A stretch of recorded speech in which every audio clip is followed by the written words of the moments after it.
মহিলা উদ্যমিতা লাখপতি বাইদেউৰ আঁচনিৰ হিতাধিকাৰীৰ তালিকা চূড়ান্ত কৰিম। আজিয়ে মুখ্যমন্ত্ৰীৰ আত্মনিৰ্ভৰ অসম অভিযান আমাৰ প্ৰত্যেকটো বিধানসভা সমষ্টিলৈ আৰু 4,000কৈ ৰেচন কাৰ্ড আৰু মই বাছি বাছি চৰকাৰী চাকৰি দুখীয়া মানুহৰ ঘৰত দি আছো, যাতে দুখীয়া মানুহবিলাক ফাৰ্ষ্ট ক্লাছ হৈ যাব পাৰে। এতিয়ালৈকে আমাৰ অসমত 1.5 লাখ ল'ৰা ছোৱালীক আমি চাকৰি দিলো, কাৰো পৰা 1 টকা কোনেও কালেকশ্যন কৰিব নোৱাৰে। এতিয়া আমি 10 অক্টোবৰত আৰু 60,000 ল'ৰা ছোৱালীক আমি চৰকাৰী চাকৰি দিম, 60,000 ল'ৰা ছোৱালীক চাকৰি দিম। তাৰ মানে 2 লাখ, আগত 1.5 লাখ, এতিয়া 60,000, 2 লাখ ফেমিলি এতিয়া ফাৰ্ষ্ট ক্লাছ হৈ গ'ল। তেনেকে আমি যদি আপোনালোকক উন্নতি কৰি লৈ গৈ থাকিব পাৰোঁ, মুখ্যমন্ত্ৰী আত্মনিৰ্ভৰ অসম আঁচনি, এজন ল'ৰাক 2 লাখকৈ টকা দিছোঁ ব্যৱসায় কৰিবৰ কাৰণে। লাহে লাহে আমাৰ দুখীয়া দৰিদ্ৰ মানুহখিনিক আমি আগবঢ়াই লৈ গৈ থাকিব লাগিব। সকলোৱে যোগ্যতা অনুসৰি মাটিৰ অধিকাৰ পাব লাগিব, সকলোৱে সমান অধিকাৰ পাব লাগিব। এয়া হৈছে আমাৰ লক্ষ্য।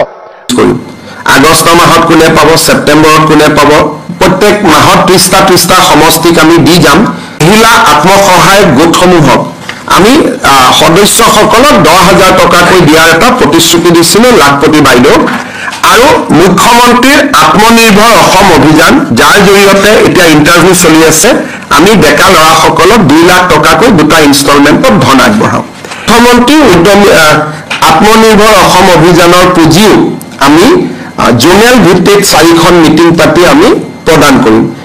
এই কোন সমষ্টিত কোনে পাব, আমাৰ মন্ত্ৰীসভাৰ সদস্যসকলক মই দায়িত্ব দিছোঁ ৰুটিনখন বনাবৰ কাৰণে, তেওঁলোকে ৰুটিনখন বনাই দিব।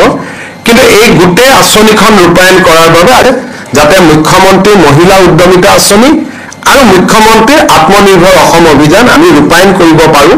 3,000 কোটি টকা যোৱা বছৰে অনুমোদন দিয়া হৈছিলে, গতিকে সৰ্বমুঠ 4,500 কোটি টকাৰে এই 2খন আঁচনি ৰূপায়ণ হ'ব। আত্মনিৰ্ভৰ অসম অভিযান মহিলা উদ্যমিতা 1450 এই বছৰ আমি অনুমোদন কৰিলোঁ। যোৱা বছৰ 3,000 অনুমোদন কৰা আছিল, গতিকে যিমান টকাৰ প্ৰয়োজন আছিল গোটেইখিনি টকা আমাৰ অনুমোদন হৈ গ'ল। 2টা আঁচনি মিলি 3,400 কোটি টকা লাগিব, 4,400 কোটি টকা লাগিব। যোৱা বছৰ 3,000 কোটি টকা অনুমোদিত হৈছিল, এইবাৰ আজি 1,450 কোটি টকা অনুমোদন হ'ল। এতিয়া আমি লিষ্টখন দি দিম আৰু লিষ্টখন অনুসৰি বাইদেউসকল আহিব, সেই দিনটোত পইচাটো পাই গৈ থাকিব।